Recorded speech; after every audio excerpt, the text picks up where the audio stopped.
LANAP is a laser-based technology used to treat and stabilize periodontal disease so that prevention is effective.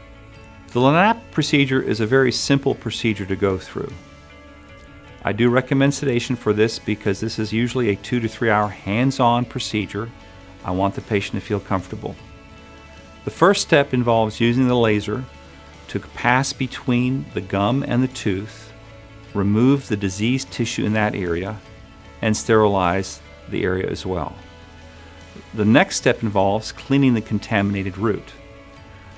The next step involves scoring through the bone to stimulate bone healing. This is why this is a surgical procedure. The bone is being treated. The last step in the surgery is a second pass of the laser to close the wound, creating a fibrin clot to entice the body to heal from the inside out. And finally, in some cases we adjust the bite to reduce force to get best wound healing. The patient can expect a couple, 2-3 days of soreness and swelling, usually alleviated with use of over-the-counter analgesics like ibuprofen or acetaminophen. Conventional surgery is used for the same reason as LANAP. Both procedures are used to treat and stabilize the periodontal condition in a patient.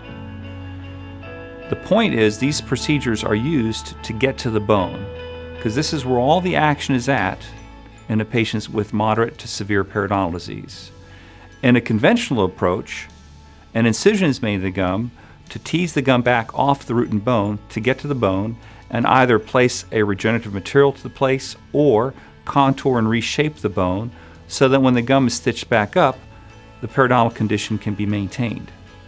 In LANAP, the procedure is much less invasive. The gum is not teased away as much from the root or the bone, and we rely more on technology to help us sterilize the pocket and get some regeneration of tissue.